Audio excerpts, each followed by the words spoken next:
If you're anything like me, you've probably been dreaming about owning your own piece of land your whole life. But when you actually start that process, what you find out really quickly is that the hardest part of buying your first piece of land is actually knowing where to get started. When you actually look at land for sale, you can always see that there's no clear correspondence between price and acreage. For example, you have a 2.5 acre piece of land that's selling between 15 and 19,000, and yet right around the corner there's a piece of land that's less than 1 acre that's selling at 75,000. So not knowing what land is worth and how to know what you can offer on the land that you want is one of the big impediments. And then also the real estate agents in the market, they're not as helpful as they should be because buyer's agents don't get paid enough working with land buyers, where the business model just doesn't enable them to help you at the level that you would need. But even if the agents aren't helpful, the good news for you is that buying land doesn't have to be so hard. And that's the topic of this video. What we're going to cover in this video is the beginner's guide to buying land, and we're going to do it in 4 easy lessons. Lesson 1, why land is valuable. Lesson 2, how to know what land is worth. Lesson 3, how to make offers on land. And lesson 4, how to run due diligence. If you watch to the end of the video, I'm going to make sure that you get a copy of our free due diligence checklist as well. That's going to be an invaluable tool for you because we developed it after hundreds of successful land transactions for buyers just like you. Now let's talk about why land is valuable. There's this old quote that's attributed to Mark Twain: buy land. They're not making it anymore. The conventional wisdom about why you should buy land is that land is intrinsically scarce. The supply of land in the market is limited, and it's the scarcity that creates the value for land. And that's repeated all the time. It's like a cliche, you've probably heard it so often, but the problem with this conventional wisdom is it's wrong. It's wrong because just because something is scarce or limited in supply does not mean that by definition it's going to be valuable. Let me give you an example. You know what else they're not making any more of?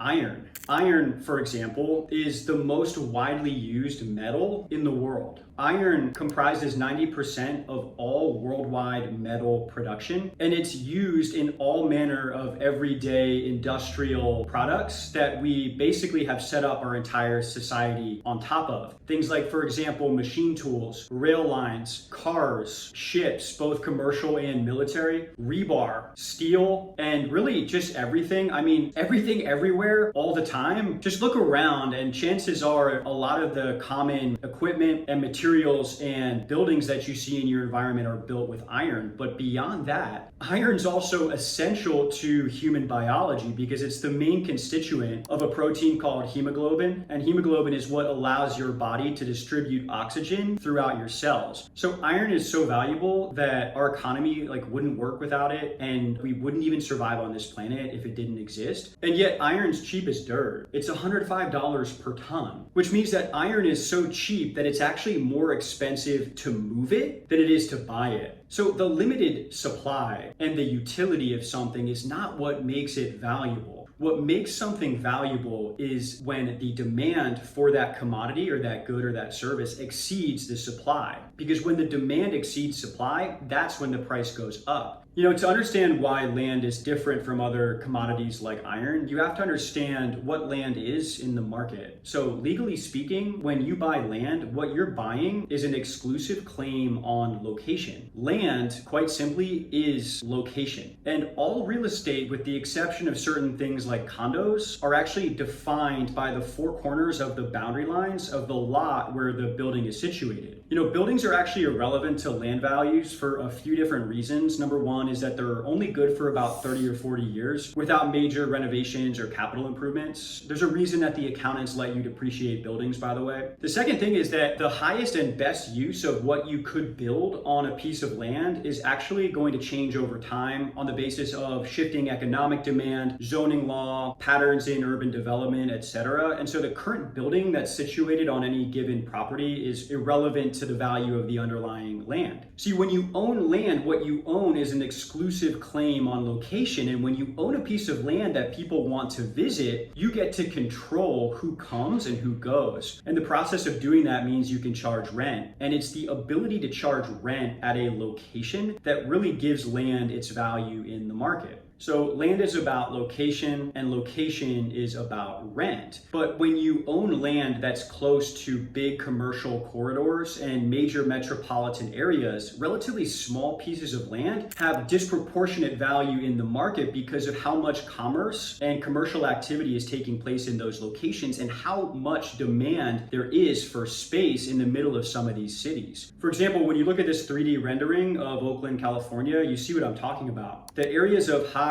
commercial activity and business activity located in the center of the city are correlated to much higher land values. Higher land values also are what incentivize high-rise construction, because what happens is when the cost of land is higher than the cost of construction, it incentivizes builders to buy smaller pieces of land and build up, not out. That's why in some of these high expense, high cost of living areas, you see a lot of skyscrapers going up because the market justifies it. Also, when you look at this graph of Knox County, Tennessee, what's really interesting is that you see that the actual land value on a per acre basis in the central business district in the center city location is as much as 100 to 1,000 times higher price per acre as land that's located just 2 miles outside the city. All of this is to say that when urban land is more valuable than rural land, the reason that is because you have much higher and more intense demand for specific locations in specific cities. And so the supply is so constrained that that's when prices rise. So rural land, on the other hand, is located in areas where on a given acreage, there's less demand for specific locations in the country. So for that reason, rural land is generally going to be lower cost than urban land. Now let's talk about how to know what land is worth. And I want to say, first of all, I love rural land. I bought hundreds of rural properties. And if you're a first-time land buyer, that's probably where you're looking to buy your land as well. And because of that, you have to know what land in the country is worth. Knowing what land is worth is actually a topic that we cover really exhaustively on this channel and also in the Land Purchase Navigator course that's available on our website. So what I want to do in this video, instead of going through everything, I want to give you a highly summarized method that you can follow to understand rural land values in markets that you're looking for land. So to illustrate this example, we're going to use a property that is located in Claremont, Florida. This is a 0.93 acre building lot off of State Route 33 in Claremont, Florida. Current asking price is $75,000. So there's a couple things I want to tell you right off the bat. Number one is that when you're estimating land values for property that's listed on the market, the first thing you have to do is ignore the asking price. I know it seems kind of crazy, but for example, this lot has been listed on the market for over a year and it hasn't sold, which means that the marketplace has already rejected the $75,000 asking price. So the seller's price isn't real here, and so you cannot let that influence your analysis of market value. The second thing that you have to understand is not to overly focus on acreage, because sure, all things being equal, if you have a 1 acre lot and a 10 acre lot immediately next to it, the 10 acre lot is going to tend to be more valuable. But when it comes to actually understanding the value of rural land, it's the qualitative features like location and character and the different aspects of the environmental features of the property that are going to be much more impactful on the value of that land than just acreage. So to get a good view of the price points in this local market, what I'm going to do is go on Zillow. I'm going to center my screen on the subject property for sale, and I'm going to switch from for sale to sold property. I'm going to make sure that my home type filter is set to lots and land only. I'm also going to sort my acreage filter from 1/4 acre to 2 acres and the sold date to the last 36 months. And then I'm going to sort by price from low to high. So the reason that I sort from 1/4 acre to 2 acres, even though our lot is 0.93 acres, is because any land that's within that acreage range in this nearby location is going to have a similar land use and character. So we're talking about land that is generally going to be zoned for rural residential use. And the buyer of these properties is probably going to look to build a home. And then,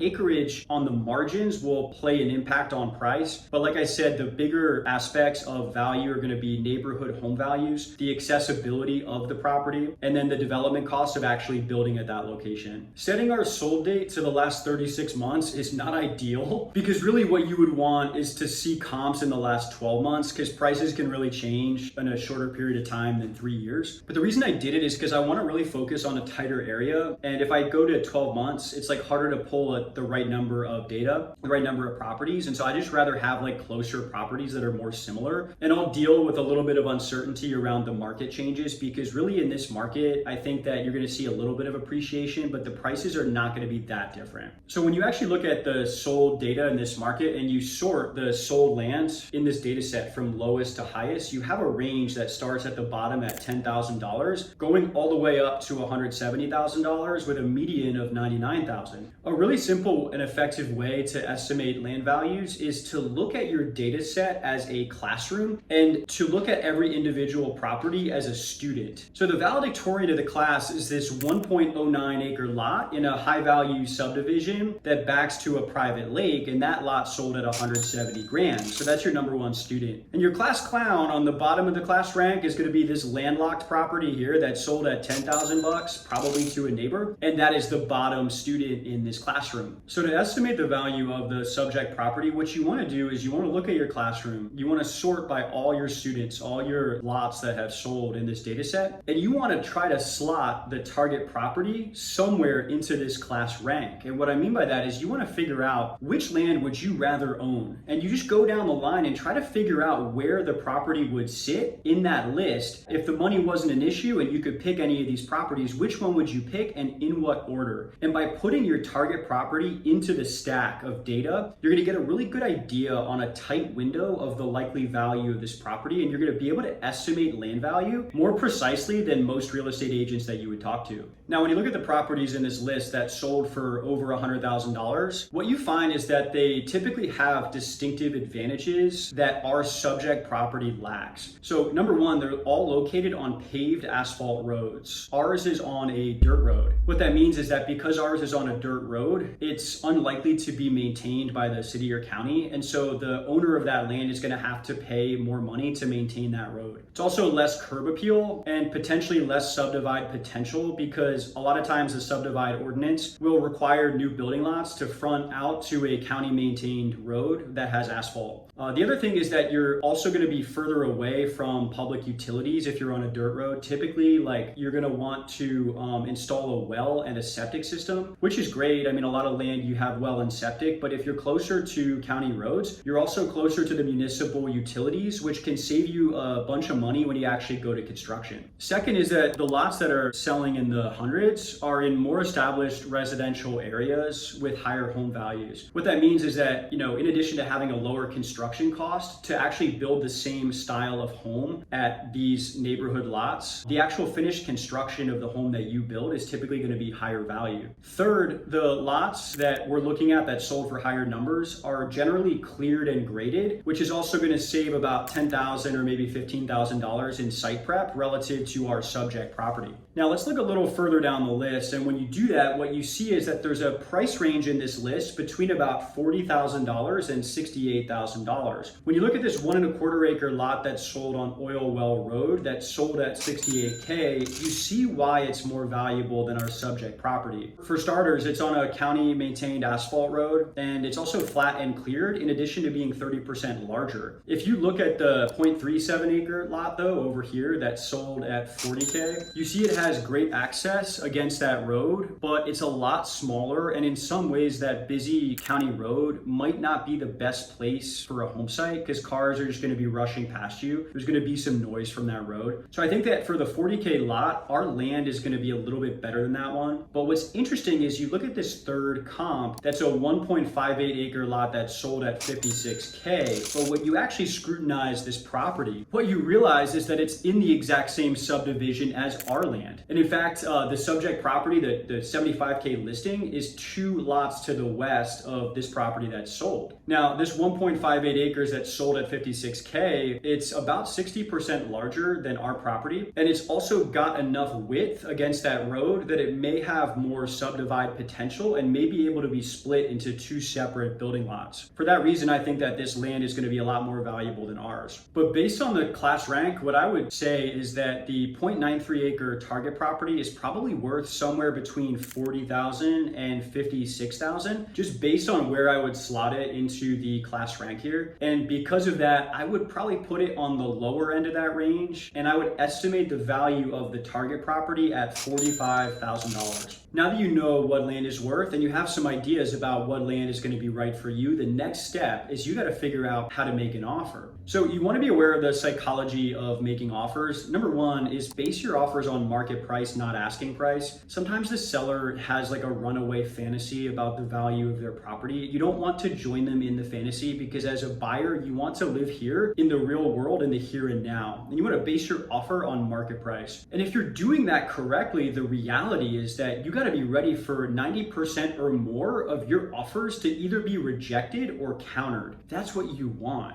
Most land on the market is overpriced, and so most sellers of that overpriced land are also not actually motivated to sell. And so they may act high and mighty when you make a market offer, or they may counter at an unrealistic price that's like $2 lower than their original asking price. And if that's the case, move on, because if they're unwilling to sell the land at a market price, like what are we talking about? It's just not worth your time. And if they think that you're lowballing and you think that they're highballing, you guys can just meet in the middle and just walk the other way and not do business, because I'm here to tell you it's not worth chasing those listings. See, real sellers, they might not like your initial offer when you make it, but when you start walking away, like they're gonna chase you back, because what ends up happening is that the people that actually want to sell, they're not gonna let you walk away from the negotiation until they know your highest and best offer. Those are the only people that you want to do business with, not because they're desperate. In fact, in some cases, they're really not at all. The reason that you want to work with them is that they're real sellers. And because of that, they've made a choice to sell that land at the market price or the best price that they can get. And if you're the person that can offer them that, it's going to be a win-win deal. You're going to get deals done way faster at way more valuable prices for you. And it's going to be way easier to deal with these folks. And so you have to make a volume of offers in the market, not to actually try to convert every single offer or buy every single property. The whole reason that you have to make a bunch of offers is you have to figure out who the real sellers are. And if the real sellers are less than 10% of the actual listing inventory, and like it actually might be that low in today's market, don't be surprised if that's the case, then those are the deals that are going to be viable for you. So remember, like when you offer a price to a seller, you're not trying to convince them of anything. You're not trying to convince them that your price is like the real value, or that they can't get more, or that their price is crazy. You're not in the business of convincing. You're in the business of conviction. And your conviction is, look, I like the property. I went out there yesterday, talked to my wife. We really like it. I'm prepared to make you an offer. And that offer is in the range of $42,000 cash. I can close in 6 weeks. And if that doesn't work for you, I totally get it. When you make your offer, you can't know everything about the land that you're offering on. In fact, you can't even be totally certain of the price that you're offering is actually going to be viable, because the due diligence that you have to do before you actually close that purchase is going to come later. And if you took all the time that you would need to be a total expert on every single property that you bought, by the time you made the offer, it would have already sold or the listing would expire. So you have to make reasonable assumptions about value, and you have to make reasonable assumptions about the development potential of the site, because what you're going to have to do is make sure that you can actually build a home on that land if that's what your intention is. And to do that, you have to get a soil report and or a septic permit, and that just takes a couple weeks to get done. And so if that doesn't pan out, then you're not going to buy the land, or if you do, you're going to have to negotiate way lower. Guys, the worst case scenario here is it just doesn't work out. Something comes up and you have to terminate the contract, and you're just going to lose. If you lose anything at all, it's going to be a little bit of earnest money. And so you have to feel really, really good about the property that you're buying, or else you shouldn't buy it, period. So don't worry about the fancy paperwork on the purchase agreement yet. Like, don't get bottlenecked on like how to write out your offer in this 25-page agreement that the real estate agents want you to use. Like, that's all fine. But before you do that, you want to make sure that you have an actual seller and you have alignment on terms. Like, you have like a general understanding. So I like to make verbal offers, and I actually like to do it over text message. So for example, if you were texting the agent for this listing in Claremont that we're talking about, I'd say, look, I'm interested in making an offer on your property on State Route 33 in Claremont. I reviewed everything. I can make a cash offer at this price, and I can close in this number of weeks. Like, do you think your seller would be open to entertaining that? So a lot of times deals actually get negotiated negotiated on text, even between agents. It's super common. And the agent that's working for the seller, they can help you write the purchase agreement and write the offer. You can negotiate to have the seller pay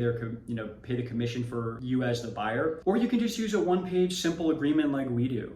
Don't get caught up in it. You just need to tell the seller like what the property is, what the offer price is, when you're going to close it, and that's basically it. So generally speaking, you should feel confident making offers that are lower than the asking price for a property, especially if it's been sitting on the market for over 6 months. But if you have a property that's like got a lot of hits on Zillow and it's like 4 or 5 days on market and you're going to offer half of asking price, like you're probably not going to have a lot of success. That's probably not where I would start. But if a property's been sitting out there, like your offer may give that seller their best and potentially only opportunity to sell that land. So the question that I always reflect on is, for the seller, do you actually want to sell? Because if so, if you're making an offer that you can afford to pay and it's a reasonable semblance of market price or a discounted price that makes sense for the seller under certain circumstances because you can close, you're all cash and you're real easy, then like that's fine. And if you're respectful about it, don't be timid. In fact, you actually want to offer a little bit lower these days because you want to make sure if you have to sell that land down the line, you can at least get your money out and ideally make a little money too. Once you have the purchase agreement signed with the seller, what you're going to do is send that over to a local title company or a real estate attorney, just depending on your state. They're going to get everything lined up for you guys and they'll handle all the paperwork. So next is how to run due diligence on your land. Once you've got that land under contract and you've sent the agreement to the attorney or the title company, the next step is you got to figure out how to run due diligence. And the way that you do that is you start by clicking the link in the description below and downloading our free due diligence checklist that is specific for land buyers. This is a version of what we use that we've developed it over hundreds of deals, and it's got like a lot of the information that you need to find out about your property, as well as like actually the sources of where that data is going to be found. So it's going to save you hours and hours of time and potentially a lot of money by helping you find stuff that either steers you away from bad properties or allows you to negotiate thousands of dollars in discounts. So what we've done with this tracker is we've divided the due diligence checklist into 2 basic phases. First is initial due diligence, and then second is advanced due diligence. The goal with initial due diligence basically is to identify the potential and most likely red flags as early as possible in the process, so that if the property's not going to work out, you can just find that out like without having a lot of effort in the process. And so if your initial due diligence does check out, then that's when you move to advanced due diligence. And when you do that, it's like, okay, we checked the initial boxes and now we know that it's going to be worth our time to actually finish the research. So generally in initial due diligence, there's a few main flags that are going to hurt you, and they can be found without a whole lot of effort on your part. The big red flags at this stage are going to be really in 3 categories. One is title, the second is going to be access, and then the third is going to be environmental. So when it comes to title, you want to make sure you have a clear chain of title on the land that you're buying, meaning that like all the previous transfers from the one former owner to another were lawful, and that there's no like in-laws or like cousins or like business partners that actually have a claim to that property that you're trying to spend your hard-earned money to buy. So a recent warranty deed for the property you're buying that was recently filed by a title company that has a title insurance policy. It's a very good indication that you have good title. But if it's an old deed, if it's a family deed or an old quitclaim deed, it's a chance that this is old family property, and that may indicate that there's really like kind of a messy title history here, which sometimes is really difficult, if not unfeasible, to actually manage and clean up. And in other cases, you can do affidavits, patch up the chain of title, but it may delay closing and add a couple $100 to the closing costs. So what you want to do here for title is you want to call the Register of Deeds or access the Register of Deeds online. You want to find like all the public records that relate to the property that you're buying. So plat maps, old deeds, any road maintenance agreements, any covenants, anything that's recorded, an easement agreement, utility easement, driveway easement. These are the types of things that you want to pull from public record, and the Register of Deeds is where you get those. The second thing that you're going to run into potentially is access. So access for land is like a big topic, and it can really hurt you if you don't understand what you're looking for. Access for land comes in 2 phases. One is legal access, the other is physical access. Legal access is basically, can I get to this property without illegally trespassing on someone else's land? Physical access is, can I get to this property by car? Can I drive to it? So when we look at land ID and we pull the maps for our subject property, what you see is that it's got legal access on that dirt road. And so you see like the subdivision photo from satellite. It's got physical access on that dirt road as well. Just so you know, the title report that you get from the title company should reveal any issues to access because they're going to go through all those public records, but it's still going to be helpful for you to know like what to look for. So the third thing you want to be aware of as a red flag in due diligence is going to be environmental issues. So this is where you really want to call the county environmental health office, the floodplain administrator, and you want to also check the state floodplain maps and the wetlands maps, and sometimes they pull that data into the county GIS maps as well. You also want to call the environmental health office and just see if they have any old denied septic permits on file or even active septic permits, because if they have a septic permit from last year, that can save you time in due diligence, and it gives you the idea that, okay, like someone actually went through this and now we know that we can put a septic, which means we can build a house too. And when you're going to want to go and look at some of these environmental maps in detail. So for example, I want to go back to the property that we've been talking about, this 0.93 acres in Claremont. When you actually look at land ID, you get a good look at it from satellite, but then when you expose the environmental filters, you see that there's just massive wetlands in the middle of the property, which is not ideal. And when you remove the wetlands filter, you see that it's in a 100-year flood zone as well. And so when you actually go to the soil map, the soil series that is mapped on this property is literally called swamp. And I've never seen that.